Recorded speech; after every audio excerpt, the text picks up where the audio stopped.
कांग्रेस से कोई लव या मैरिज अरेंज नहीं हुई, कहना केजरीवाल का। केजरीवाल ने गठबंधन को लेकर दिया बड़ा बयान। कांग्रेस के साथ राजनीतिक गठबंधन अस्थायी, बोला केजरीवाल ने। लोकसभा चुनाव में भाजपा को हराने के लिए आए हैं एक साथ, कहना केजरीवाल का। चलिए दोस्तों, इन सारी खबरों को बड़े विस्तार से जानते हैं और आप लोगों से विनम्र निवेदन है, चैनल को सब्सक्राइब करें, बेल आइकन जरूर दबाएं, क्योंकि मेरे आने वाली वीडियो का लिंक सबसे पहले आपको मिलेगा। चलिए आगे बढ़ते हैं। लोकसभा चुनाव के अंतिम चरण का मतदान हो गया है और नतीजे आने में बस 2 ही दिन बचे हैं। एनडीए से लेकर इंडिया गठबंधन और बाकी सब अन्य दल अब सीटों के अनुमान और परिणामों के बाद स्थिति को लेकर जोड़ गणित में लगे हुए हैं। इस बीच इंडिया गठबंधन में 2 प्रमुख सहयोगियों में तालमेल को लेकर अलग ही बयान सामने आ रहा है। दिल्ली के सीएम आप कांग्रेस गठबंधन में भविष्य को लेकर खड़ा सवाल कर दिया है। एक इंटरव्यू के दौरान केजरीवाल ने दोनों दलों के बीच तालमेल को लेकर अहम टिप्पणी करी है। केजरीवाल ने साफ कहा है कि कांग्रेस और आम आदमी पार्टी के बीच लव या अरेंज मैरिज जैसा कुछ नहीं है। केजरीवाल के बयान के बाद अब यह सवाल उठने लगे हैं कि आखिर दोनों दलों के बीच तालमेल कब तक चलेगा। केजरीवाल ने साफ कर दिया कि कांग्रेस के साथ राजनीतिक गठबंधन अस्थायी है।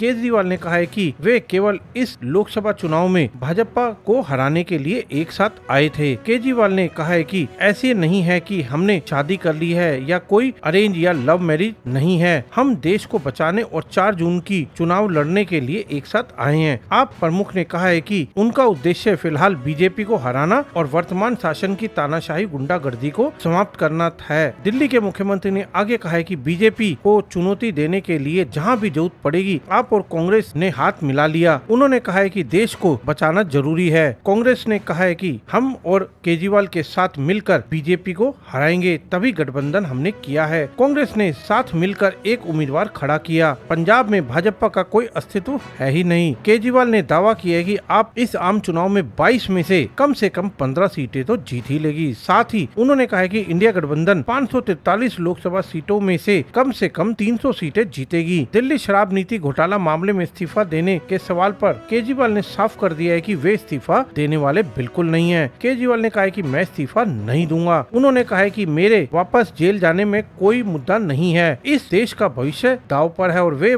जब तक चाहे जेल में रख ले, मैं डरने वाला नहीं हूँ। उन्होंने कहा है कि केवल बीजेपी के कहने पर दिल्ली के मुख्यमंत्री पद से इस्तीफा दे दूं, इसका तो सवाल ही नहीं उठता।